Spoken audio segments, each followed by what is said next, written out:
Hi, my name is Albert with Maintanise Cycle Center. Today I want to show you the 2014 Kawasaki Z1000. Just introduced from Kawasaki, kind of a late introduction. Really impressed with this motorcycle so far. The Z1000s have always been fun motorcycles.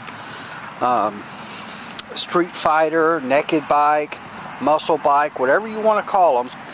It's hard to not say that these are fun motorcycles, because they absolutely are fun motorcycles to ride. Whether you like the styling or don't, they're absolutely a blast. The Z1000 has always done really well critically with reviews and in the magazines and online tests, and this bike is going to just blow everyone away, I think. The styling on it, first off, is I think just incredible. I think it is by far one of the most stunning looking Z1000s we've had yet, and one of the most aggressive and good looking street fighter naked bikes on the market today.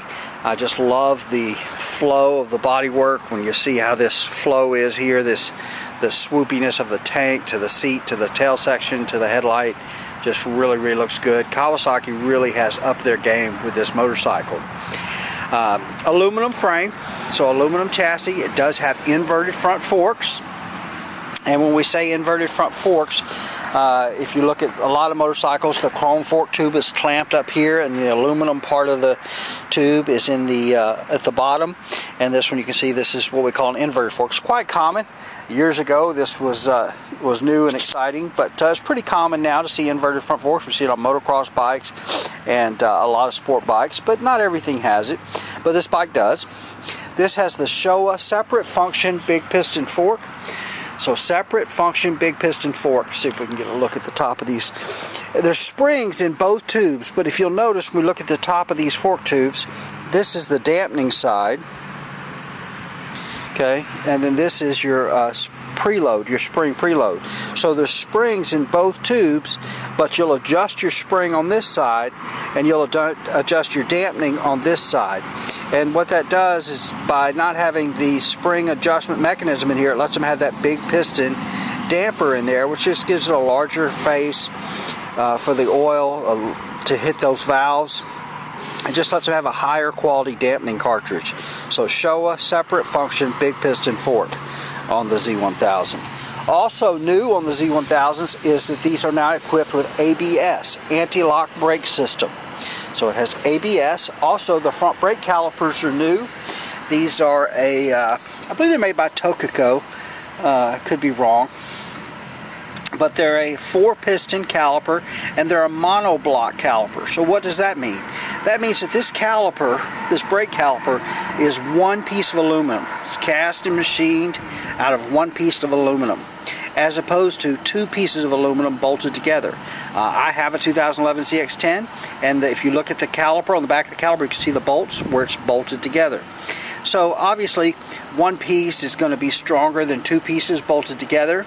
I don't think there's any flex in my ZX10 calipers, but anyway, very cool. It's just a more expensive way to make them. It's harder to machine them out of one piece than it is 2 pieces. So monoblock calipers, very cool. Of course, we still have the pedal style rotors, so we have these little cuts in the rotor that allow greater surface area to dissipate heat. Looks cool too. Nice big radiator. This bike is liquid cooled. These are not ram air, but they do have what Kawasaki calls a cold air intake. So they're trying to intake that air where it's cooler air. Cool air makes better horsepower, as many of you already know. So also, it made some changes to the exhaust. It's a brushed finish now. I've never been a big fan of the Z1000 exhaust. I mean, I like them. I understand the heritage behind the design, but these really sound good, and I actually think they look great on this bike. If I owned this bike, I would not change the exhaust. I would leave these pipes on it, but that's just me. But really sounds good. There is an exhaust valve in the right-hand pipe that creates some back pressure for better low-end power. There's not an exhaust valve in the left-hand pipe, only on the right-hand side. You do have these cam or eccentric chain adjuster, so this whole piece turns to adjust the chain. Very cool look. there. Your rear brake caliper, pedal style rotor on the back. This has a horizontal, I think they called a backlink rear suspension, fully adjustable rear shock, aluminum swing arm. You know, when I was talking about Kawasaki really is up their game, this bike has a lot of detail in it. The paint is just beautiful. It's just perfect, spot on, very high quality paint on this bike. One of the couple of things that I've noticed that are new, the master cylinder reservoir is new, and this is like a clear plastic reservoir. It really looks cool. You can see the brake fluid in there. The mirrors are new. We've never seen these mirrors on a Kawasaki before, and they're painted to match the bike. So again, just a nice touch of class that the mirrors have the paint tied into them. Let's see, what else? Oh, one of the other things I noticed, even the little cable to hold the cable and the wiring going to the handlebars, these little keepers, really nice little designed specifically for this bike with a Kawasaki logo on them, little keepers, as opposed to just having some kind of a tie. You know, the quality on this bike is just really, really high. Even when you look at the seat on it, it has the little Z's made into it. You know, Kawasaki could have put just a regular vinyl on here, but they didn't. They spent the money and had the Z's put on there, and it really looks great. It's a touch of class to this motorcycle, without a doubt. And then what looks like the tail section here, this green, is actually the rear seat. Okay, so this is the rear seat, so you don't need to buy a solo cowl. The bike looks cool just like that, and really, I'm just blown away by a lot of the touches on this bike. It's beautiful. We were talking earlier, me and a couple of guys in the service department, and look at this bike. If you're not a big fan of the green, of course you have the green stripe on the wheels, those could be pulled off, but you really only would have this piece, this piece, this piece, and another piece there, and then the rear seat. If you change the color on those, just those few pieces, you could make this bike gray, the graphite color, and whatever color you wanted. Graphite and red, graphite and blue, graphite and yellow, graphite and pink, purple, you know, obviously your choice of the rainbow there.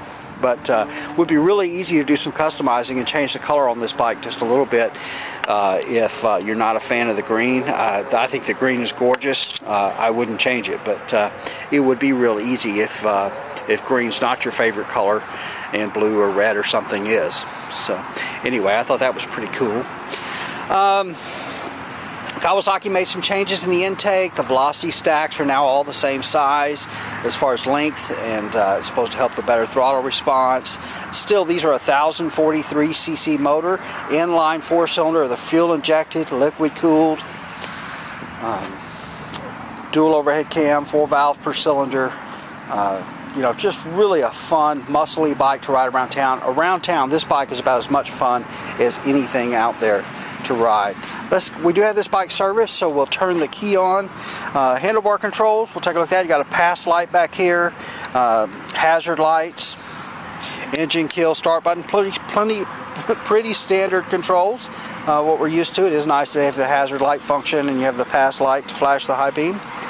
But even the key on this bike, Kawasaki stepped it up a notch. So even the key is nicer than what it has to be. Really cool looking, the key on the bike.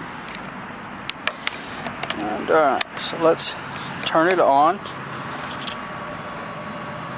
So you can kind of see the little dance it does there when you turn it on.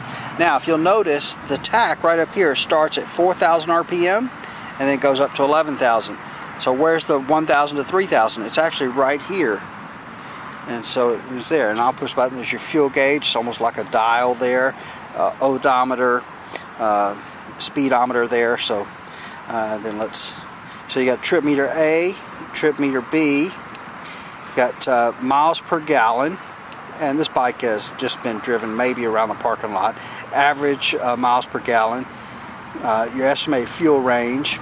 Your coolant temperature, and back to your clock, and then back to your odometer. So some good stuff, but just basic stuff. And then you've got check engine light, ABS light will go out once the bike is driven just a few feet, neutral light, high beam indicator, turn signal indicators.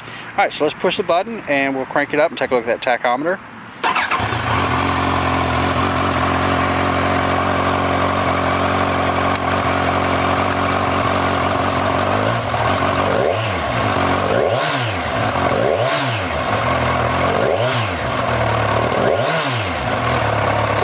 see how once it gets to here, then it takes off to here. I don't want to rev it up a whole lot. This bike is brand new, and but definitely really cool. I dig it. See if we can get a little sound of that exhaust. The exhaust has a great sound to it.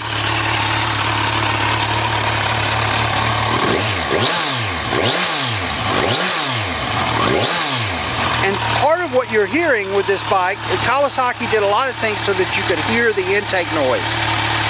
This has the cold air intake I was telling you about, but they added some other intakes on there, some other areas for it to intake the ambient air.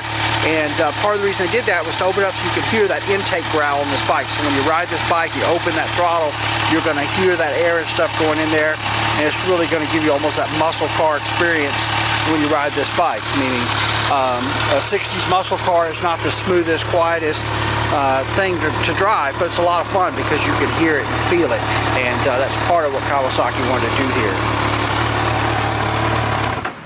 But I'm really just digging this motorcycle. Like I said, I think it is just absolutely gorgeous. I think Kawasaki did a great job. The quality is extremely high, and it's just a beautiful, beautiful motorcycle. And anyway, I'm thrilled to show it to you. I'm sure I left something out. I'm sure there's something more I could have said about this bike, but it looks like we're about almost 12 minutes in, so I think that's plenty. But so anyway, there it is, the 2014 Kawasaki Z1000. We are Mainland Cycle Center. We're located in Lamarck, Texas. We're about 30 minutes south of downtown Houston, just off of I-45. You can find us online at mainlandcyclecenter.com. You can find us on Facebook, Twitter, YouTube, of course, and give us a call at 409-948-4969, and we just love it. If you'd shoot us an email, give us a call, or even better, come by and see us in person here at Mainland Cycle Center, where we'd love to help just any way that we can. Hey, thanks for watching.